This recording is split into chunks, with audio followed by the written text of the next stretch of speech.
Hey everybody, before you listen to the show, two quick things. I hope you and your loved ones are safe, happy and healthy. Secondly, stop right now. If you haven't already, check out our free to access conveyancing service for mortgage brokers and estate agents. Mortgage brokers must check out our free to access services at themortgagebrokerclub.co.uk, including over 25 categories of mortgage broker tools. Stay well, and I hope you enjoy the show. Welcome to the MLC Show for property professionals. I am your host, Sean Rogers, and I am delighted to be joined on today's show by Ash Borland, a personal branding consultant specialising in brand development and strategy. How are you, Ash? I'm amazing, Sean. Absolutely amazing. Brilliant. I love the energy. Great to speak to you. For those who don't know, could you tell us a bit about your background and the journey from performing arts to becoming a personal brand expert, speaker, podcast host? The list could go on. Yeah, of course. I mean, I'll keep it short and brief because I can talk for England. But yeah, people don't know this a lot about me, but I started off in performing arts, so musical theatre. Didn't know I could dance, sing or act. And about 15 years old, turned out I could quite well, got a scholarship.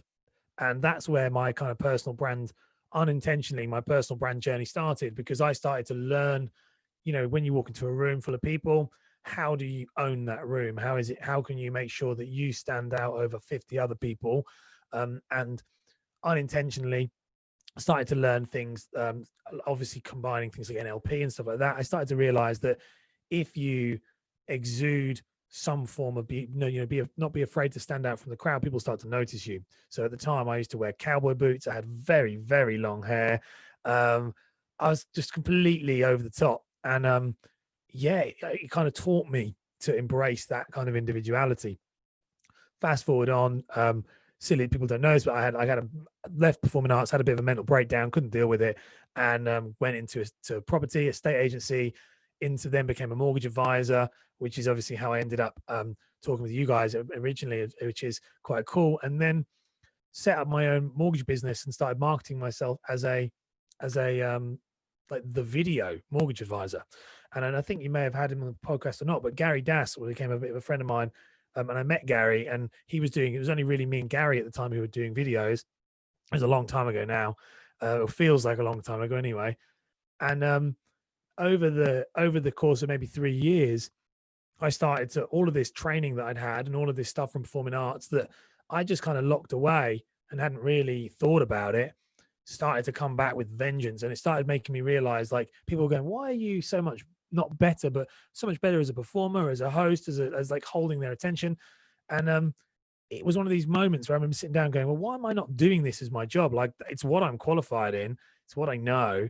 I hated being a mortgage advisor because I'm dyslexic. So the idea of, and I'm creative. So it got to the point in my mortgage business where, truthfully, like, I'd be spending 95% of my time making videos and getting leads from it, and then not being able to service those leads because I didn't want to, because I'd rather be making content. And the natural progression was that people started to reach out to me. And from there, pre-COVID was where just before COVID, I made the decision to go all in, shut the business down, go all in on branding.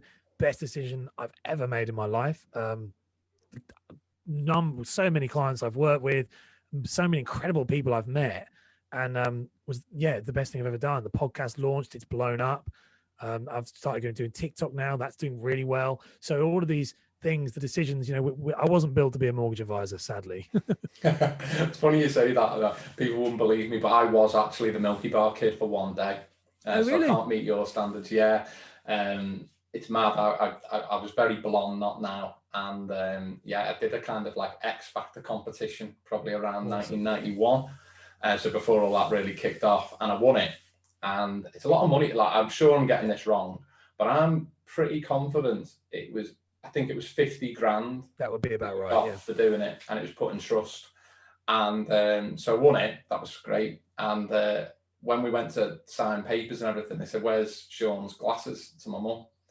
And mum was like, doesn't wear glasses. And I'm like, oh, you can't be the Milky Bar Kid then. And mum was like, don't be so stupid, like, just put some frames on. They're like, no. They were like, the whole thing about the Milky Bar Kid is that kids wearing glasses get bullied. They seem to be this, they seem to be like this whatever in the corner of the classroom, and we want kids with glasses to go, that's a superhero, that's not something to be like knocked or bullied about.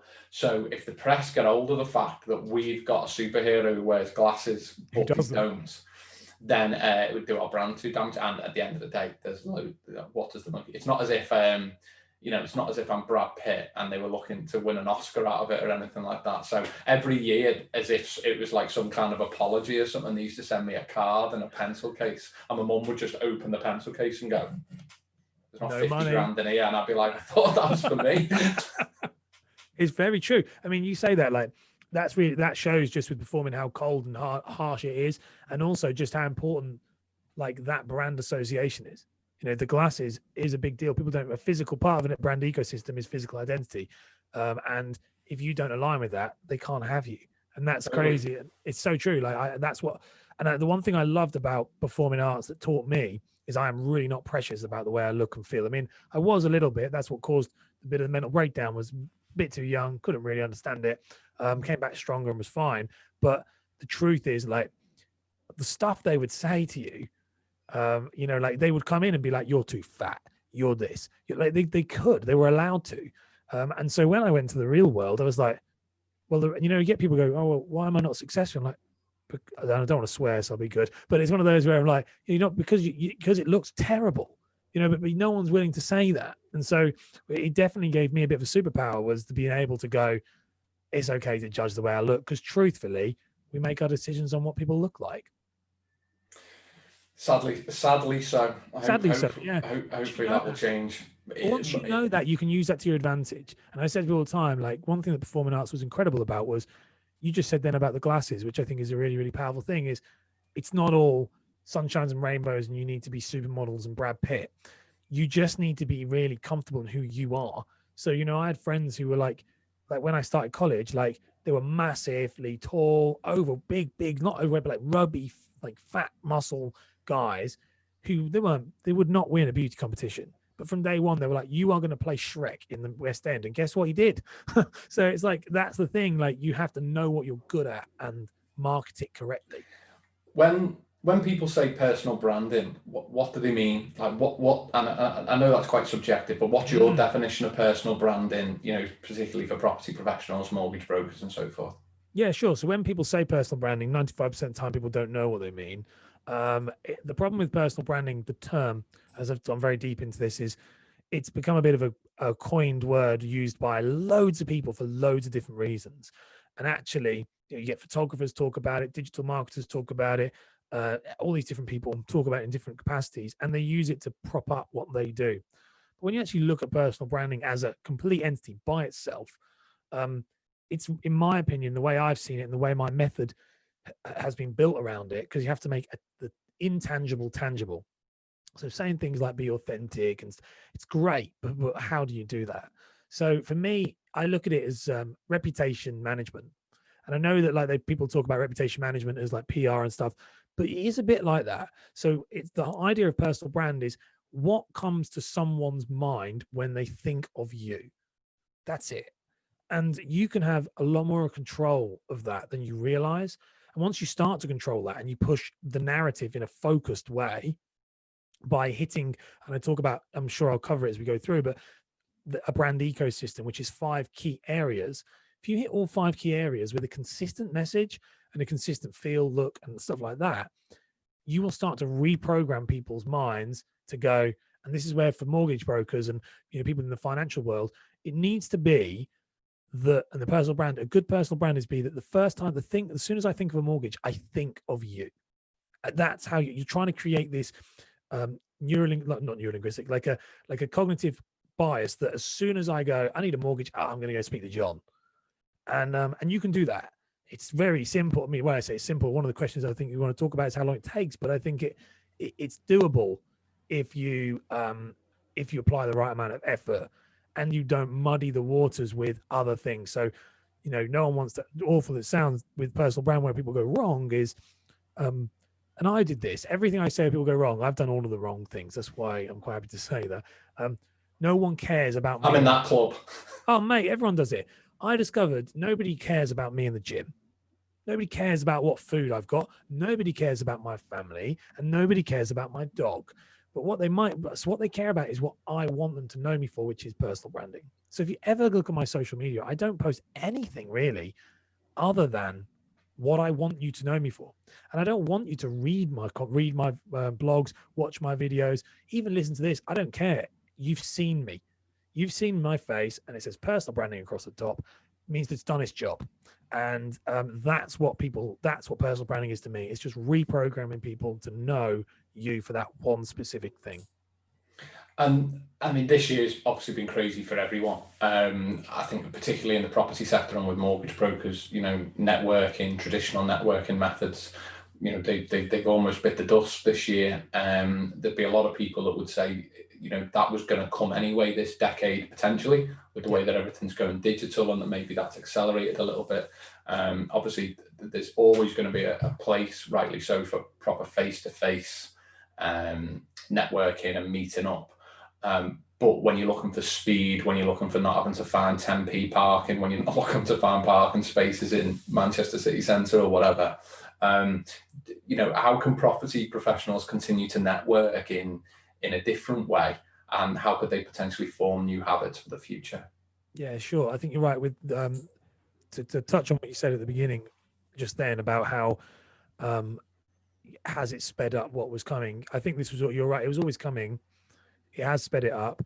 That what I noticed with this, and I love it's my favorite quote, and it's really, really powerful right now. And I say it on every time I get interviewed or do a public speaking event. My favorite quote is that it's an Eric Hoffer quote that says, in a world of change, the learners shall inherit the earth, whereas the learned will be perfectly equipped for the world that no longer exists.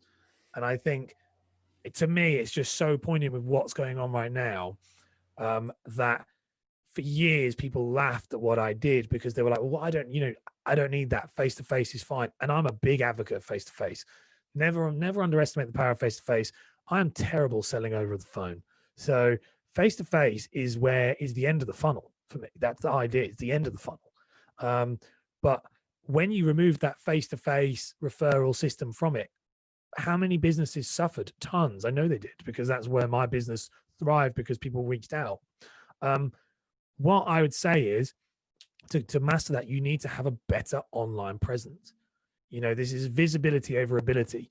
Doesn't matter if you're the best agent, you're the best property, investor, you're the best mortgage broker in your town. When I remove the hustle and bustle and mixing in networking groups and all that stuff out of the equation, John Smith, who set up 3 weeks ago but makes a video every day, he is now the best. And that is quite scary. But it's also something I discovered really quickly. You know, truthfully, I was a terrible mortgage advisor. And I say that very all the time. I was terrible. Like, I didn't know what I was doing. No one really does, but I mean, like, I didn't really know. But I was the guy that everyone came to. And that was because I figured that out quite quickly, and anyone could do this. And what I've noticed with someone if you are someone listening to this and you are like an old school broker or an old school someone who's very got the knowledge, really got the knowledge, knows what they're doing, you guys are even better, because all of my clients who have the ability and then we apply the visibility to it, they blow up because the authority is already there. We just have to get it out there. And truthfully, the methods can still work if you're new and you're starting out, which was me. You're new and you're starting out, and you can try and kind of peacock it and do that type of thing. But if you've got the ability, if you've been there for 25 years, if you adopt a new method, which is genuinely communicating through Facebook, LinkedIn, all depends on what you're after. If you're looking for national coverage and national reach, you need to be on LinkedIn. So if you're a broker and you're trying to reach investors, get on LinkedIn. Stop thinking it's just a networking platform. It's not. It's a sales platform. If you want to be the local guy, and I've got clients do all different things, you want to be the local guy, then you need to really look at Facebook. Facebook is a local community, but don't think that you're going to be on Facebook and most likely going to get referrals from London if you're up north, because it doesn't work that way. It's local versus global versus national. So understanding those things are what you want from it. But do get online, start making content, make video content, no matter how uncomfortable you feel. People need to feel like they see you. If they see you, they'll feel like they know you, know, like, and trust, and all that. Well, that probably everyone says. Well, say you listening to this as an example, or say you're coming across this kind of a clip on social media or whatever, and Yeah. you go, sounds a great idea. Would I love, or maybe not love, would I be able to see the benefits, if you like, of having a personal brand, whether that be offline or online? I think 99% of people would say undoubtedly, yeah. But the next thing is, where am I going to find the time between wanting to earn £1 billion a year, try and see my family, try and see my friends, look after wherever I live, deal with all the bills, deal with the work, do sales, continue to get more leads in, service my existing clients, and then try and exercise, and then try and eat well, and then do the shopping, and etc. Where if I'm looking at that, I'm going, A, where do I start? And B, where the hell am I finding the time for that? Ash. Don't worry. Okay, I'll give you two answers with this one. So the first answer, this is when I say I'll give you two, and then I just ramble on, and we only have one. So I'll try and give you two. So the first one is, where do you start? Truthfully, like, we all start at ground zero. For me, even with me being a performer, it was 6 years since I'd done any performing. So I had forgotten. I did completely misidentified. So I just misidentified, but I didn't realize I was a performer. It was only when I started doing it that I was like, oh, I know this. I just stuck a camera up on against a jar on my kitchen table and filmed a video. It's one of those, don't start now and get perfect later. So if you are feeling like, and I love this, one of my clients is he's a broker, and I said to him, I kind of had to interview him, but it wasn't for the podcast. I was just chatting with him through a live, and said, why did you start? And he said, because I want my business to be relevant. And he said, and I owe it to myself that I want to feed my kids and feed my family. And if I don't make content, that's going to have more impact than me. You know what I mean? If I don't make it, it has more impact than me carving out not some time to do it. So I think the first thing is getting over that hurdle of, I don't need it. People are going to laugh. The thing with that is people don't care. Most people aren't going to watch, which sounds really like, but the truth is they're not going to watch, and understanding that the content is actually for brand touch points. So you're just trying to appear in their feed. We all used to see the old school estate agents. It's why you post letters through people's doors. It's the exact same thing. You post letters through people's doors and they throw it in the bin. And they throw it in the bin 85 times. And on the 86th time, they're like, oh yeah, I really need that window salesman guy. That's exactly what's happening on social media. Nothing's changed. It's just the way in which we consume it. Now, finding the time, the biggest one I stress when I'm working with clients, align your expectations with your input. So this is something that I get, all the time. Don't watch me. I produce content at a stupid scale. I use TikTok. I'll do anywhere from 10 to 20 TikToks a day. I have 3 YouTube videos come out a week. I have a podcast. I post 4 times a day on LinkedIn, Facebook. It's what I do. Now, my expectations match my input. I want to be the number one in personal branding in 2 decades, which means I can't do that by posting once a week and hoping it's going to happen. Now, the other side of the spectrum, though, is what do you want from it? So if you are someone who's like, I want to be the best number one broker in my area, okay, 3 times a week, commit that time, and you don't need, and 3 times a week does not mean you need to post, that can take you 2 hours a week. Now, truthfully, how badly do you want it? We make time for the things we want. That's it, simple as that. I was really into fitness. I don't really work out anymore, and it's my fault because I don't make time for it. And I think that's the hardest bit. Now, you don't need to do stupid amounts of content, but you get what you put in. And that's where, like, the rapid, if you want to dominate your market, and this is where I give a little bit of a little nugget of a gem there, is that truthfully, if you are listening to this, guys, and it will resonate with 1% who are going to go, yeah. If you want to dominate, the best advice my wife gave me was, she said, make every single day a piece of content, every single day, and not one little minute, but a proper piece of content. She said, and drown them in it. She said, and if you drown them in it, in 8 weeks, you'll be 7 years ahead of your competitors. And I was like, no. And it worked. And that's what I say, if you want to be the guy in your town, make your competitors think there's no way I'm even going near you. Dedicate the time. Or on the flip side of it, post 3 times a week, 1 minute, Monday, Wednesday, Friday, personal, a tip, some advice, some dictionary post, whatever. Make it work for your business, but don't expect crazy results from minimum input, but also the more input you put in, you will get crazy results. But both all will yield results, but just get the expectations aligned with the input, I think, is a big problem I see, or a reoccurring issue. Yeah, I completely agree. And I've fallen foul to stuff in the past, and we all have, where you think, right, okay, I'll start going to the gym or I'll start eating well, and then you expect instant results, and that's just not how it works. And then even if you did get the instant results, which wouldn't happen in a sphere like this, you then stop and then wonder why you don't get the results, and it's stupid, but we all kind of do. And I suppose it comes down to making a should a must, and then you keep that as a must by whatever leverage you want to apply to that, and you're always going to do more for others than you're willing to do for yourself. So I suppose if you take the view, I don't know what your thoughts would be on this, but if you take the view, I want to provide extreme value to my community, and not expect anything in return. That's it. But in the back of my mind, if I do that long enough, I will get stuff landed in my lap. But I'm just going to go at this from the point of view of I must do it, and I'm doing it to provide that kind of value, and I'm going to lock in time that works for me in terms of discipline, whether that be first thing in the morning before the world wakes up. And then, I think a lot of this is actually stuff that used to be offline, which you can do online. And I don't think people quite figured that out. It's like you said about reputation management, the old school thing of going to all the school fairs, going to BMI, going to the Chamber of Commerce, going to that town hall event or whatever it be, is pretty much no different in a way to, I mean, certainly now, and if I was a mortgage broker or an estate agent, I'd be getting behind local businesses.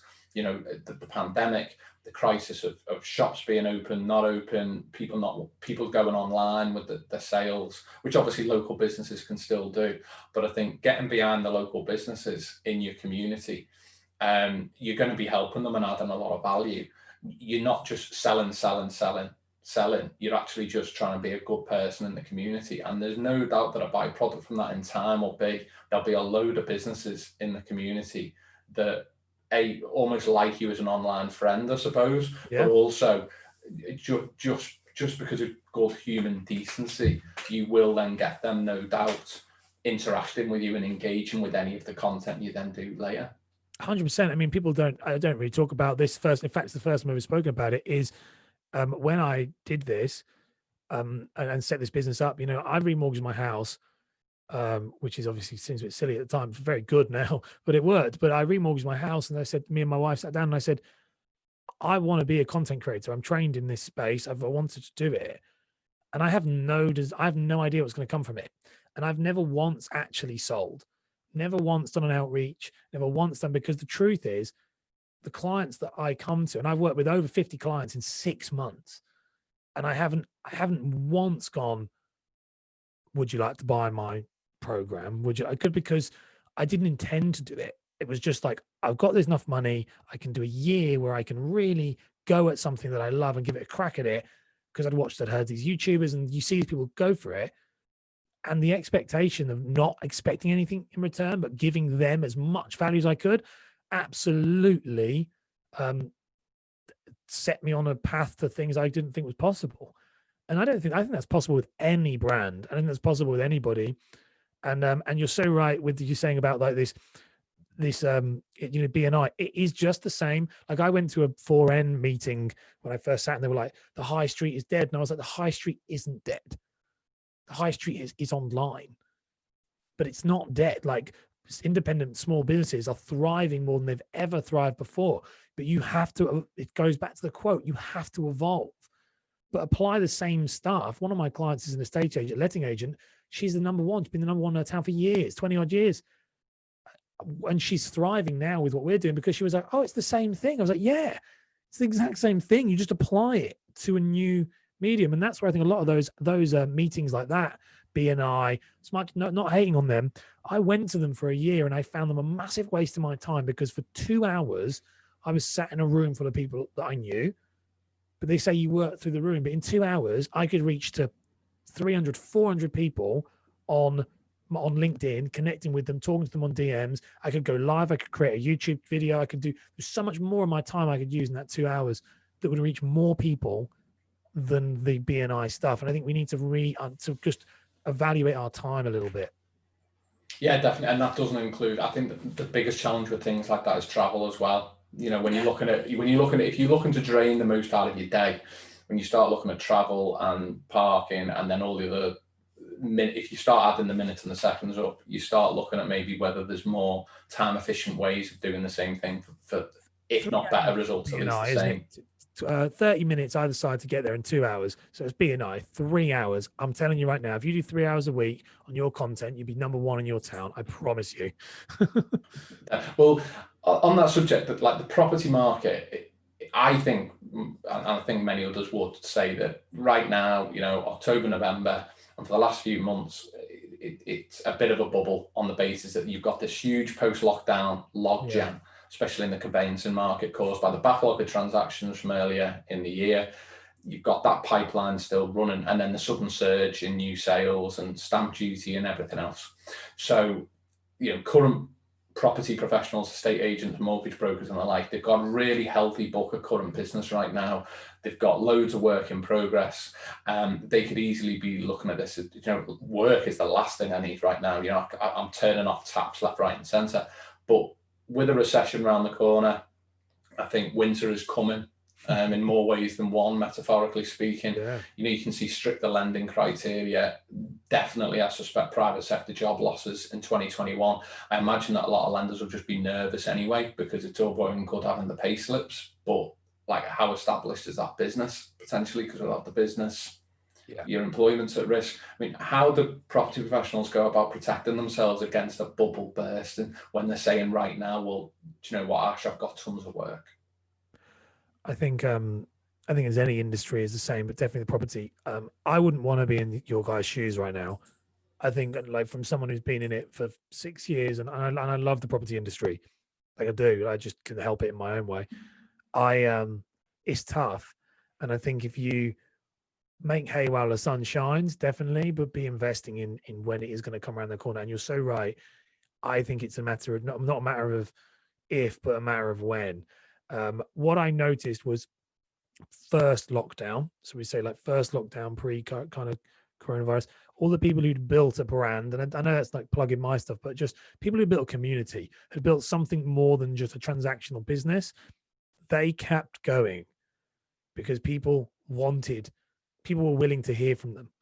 I've got multiple friends who've been doing videos for a long, long time and creating a decent business from mortgages, and through that, and they did all right, but they survived.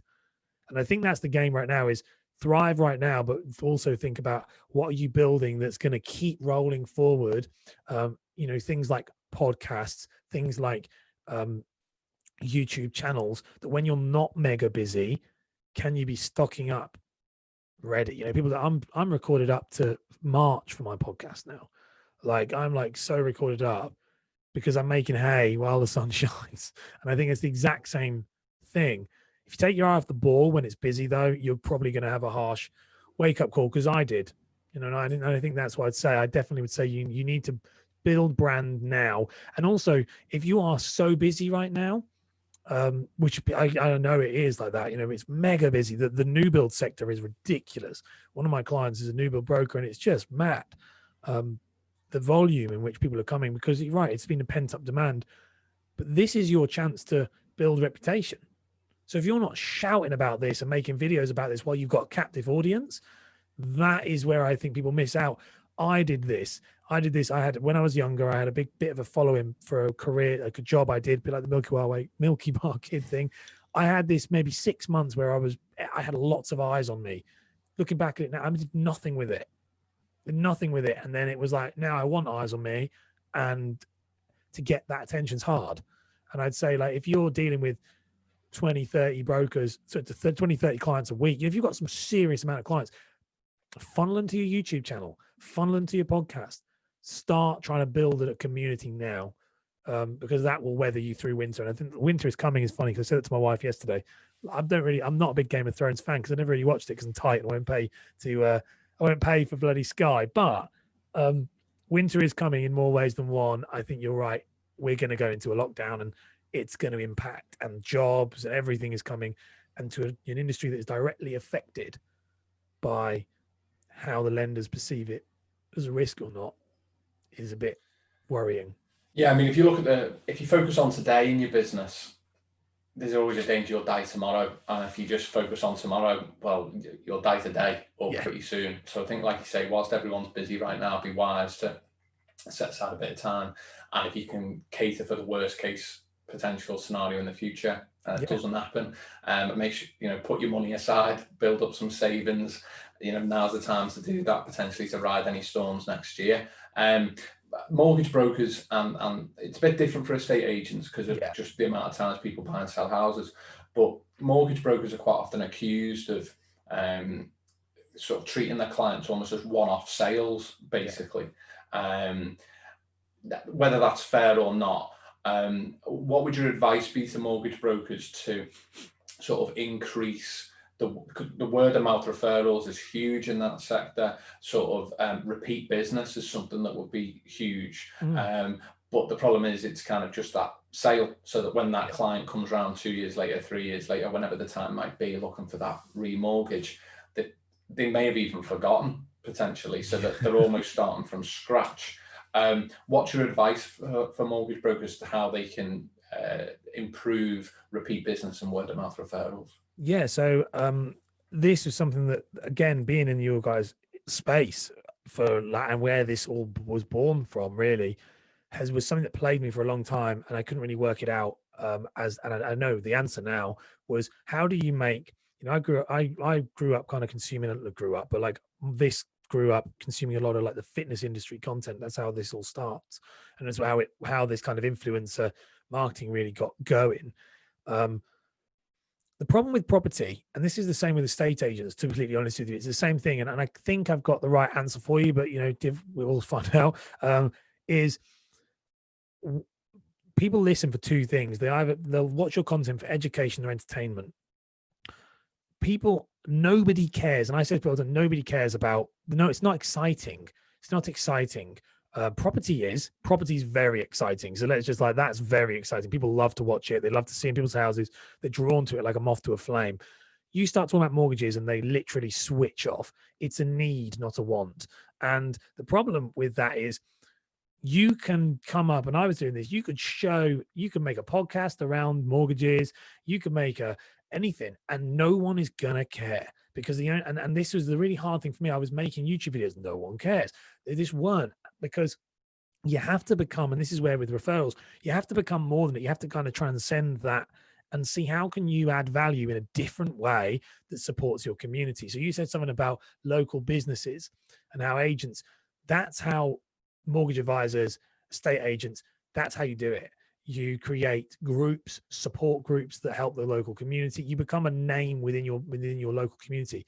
Funnily enough, how I did it, and it's why I'm here today, I was very good at making video content. And so I made a group on Facebook called Camera Shy Creative, and I made content about how can business owners make videos. I got loads of referrals because it's a skill set that then helped me help other people that then in turn wanted them to help me back, instead of going, which then increases reciprocity, because that's Ash has helped me, so I should really refer. When that guy says there's a mortgage, Ash has helped me, I'll help Ash. Whereas if I'm like, mortgage tip, there's too many of it, everyone's doing it, and nobody watches it. Whereas unless they need it. So YouTube is a bit different. But right now, I'd say if you're trying to really get referrals, you need to become a valid member of the community. Think of it like the elders council. You've got to be someone who's like the guy or the girl. And so a good friend of mine is a guy called Thomas Honor. Thomas Honor is killing it on Facebook with this type of stuff as a broker. And that's because he is part of his community. So because he's part of his community, people are interested. One of my clients is a guy called Mark Finch, and Mark has a group called, I think it's New Build Help Group. And the group is just rocketing. We're getting anywhere from 50 to 100 people joining a day. Like we're about 3,000 members now.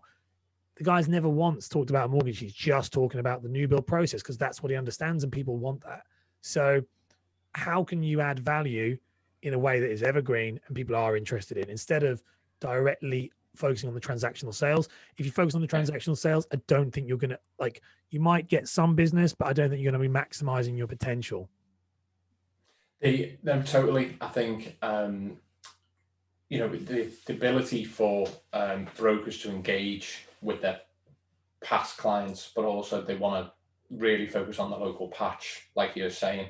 I think that would be really helpful, and especially going into next year. I really think that, you know, the repeat business and the word of mouth is potentially low-hanging fruit, the lowest hanging fruit of it all, I suppose. So that is definitely the right place to have some focus. You were talking earlier in the show, really openly, you know, about mental health and stuff. Yeah, I don't know whose idea it is to go self-employed, and that's a good idea. It's the only way, honestly. That's the reason I'm unemployable. I'm gonna have a choice. Literally.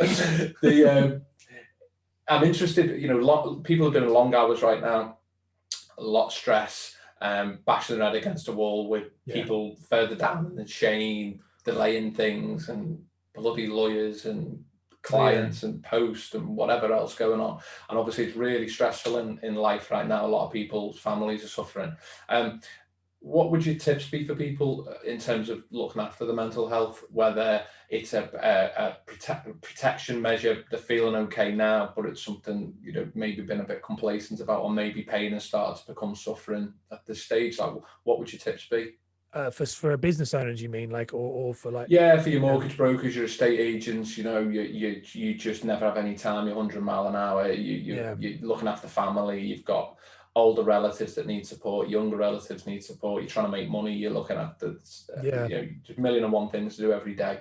I think it's tough. It's what I normally, so when I do public speaking, not coaching, that this is what I speak about, because it's very, very close to my heart and dear to my heart, mental health, because I don't think it's spoke about enough.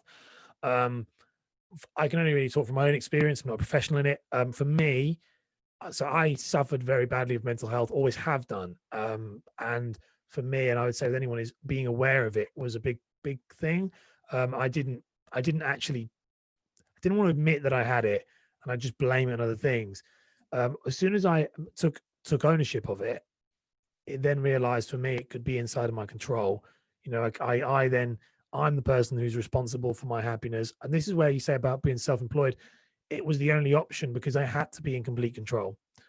And that's something that and everyone's different, but for me, it was the way it worked. Was I had to remove any external factors that could put me under anxiety, under stress, and think, okay, which is very hard, obviously, if you're buying their own house. But like with a mortgage, that's why I went self-employed as a mortgage advisor. It was like, if the client doesn't choose me, they didn't like me. Cool, I can deal with that. That's me to deal with. But if they didn't choose me because they didn't like the company or the brand, that would set my anxiety off and spiral me off to something else. So I would say that, bear it in mind, be mindful of the signs.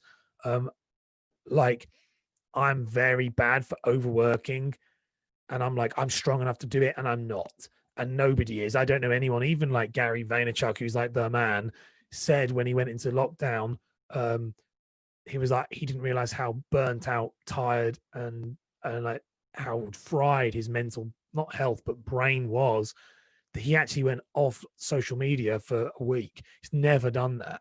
And I think we can keep compounding that on top. Listen to yourself, listen to your mind.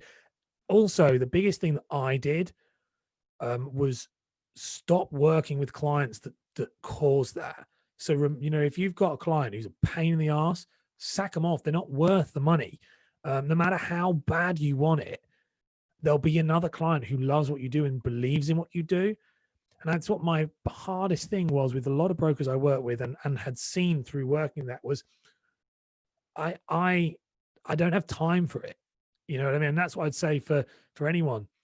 But don't be afraid. If the client's a dickhead, tell them they're a dickhead. Like, and move on. They're not worth it. If they're fun, don't spend that time on that, because it will inevitably feed into your life. No matter how much, it's just money and I'll deal with it. It's not just money. It's going to be eroding your mental health. So I would say that if you're feeling worked now, establish what you need, not what you want. I'm a big advocate of this, of understanding what, like, for me, not my wants, but my needs. How much do I need to live right now? You know, I count my blessings. We're in a pandemic and awful things are happening, and I still have a roof over my head. So, okay, everything's great. And then I move forward. Every day I get to do something I love to do. That client, I don't have bad clients because I weed them out, but I'd make sure that you put your environment and put yourself in a place ready for success. If you keep saying yes to idiots, keep saying yes to people who don't value your service, all of that stuff, then you're setting yourself up with mental health. And it's very tough right now with what's going on. You're already going to have it from the lenders. You're going to have it from the criteria. So you're going to want a client, trying to make it more contextually relevant, but you're going to want a client who understands that they trust you, they like you, they have a lot of passion for what you do, instead of someone who's just bouncing around talking to different brokers, because you're just going to feel stressed, burnt out, and you're going to have a breakdown. Indeed, and I think it's wise words for everyone now, especially going into the winter months where people are going to be able to not go out as much as they can in the regions. By the looks of things, Christmas can always be a stressful time for many, especially if you suffer bereavements and stuff like that. So I echo everything that Ash has said, and obviously if pain has started to become suffering, make sure you talk to people, go and get the help that you need, and there's tons of resources free online as well. And to be fair, you could always reach out to me or Ash anyway. I mean, I would say just on a non-professional, personal level anyway. I would say that as well, Sean, just to end with that, because I think you're so right. The one thing I would say, guys, don't take, if it doesn't work for the broker, I'm just thinking brokers only, because I just know that feeling is, if you are unable to place that case because of criteria, don't take it on yourself. And I think that's something that we're going to see. I'm seeing that within my friends who are brokers, is they feel like they've failed. And that is only going to compound and get worse as the times get tighter, and it's not. And you've done the job. It's the client might not understand. You just have to try to leave that at the door, because I've got lots of friends who I speak to on a weekly basis who are like, this is so hard. And there's only so much, a body can only take so much pressure before it breaks. It's like a bone. Everything will break over time. You can't hold those things in. And I think it's going to be a tough, winter is coming. You're very right. So you've just got to, like you say, reach out and stay. And I would very, very much say get in communities of brokers. There's great groups out there. You guys have got an amazing thing going on. It's this surrounding yourself with people who get what you do. That's very important. Thank you, Ash. That's it for this week, everyone. You've been a fantastic guest. Thank you so much for listening. If you want any further information, please follow Ash. He's brilliant. You can get in touch with Ash and the team at ashborland.com. Please share and spread the word about the MLC Show for property professionals. If you're listening on Apple Podcasts, please hit us up with a 5-star review. Remember to check out the products and services at mortgagebrokerclub.co.uk. But most importantly, stay well and please take care.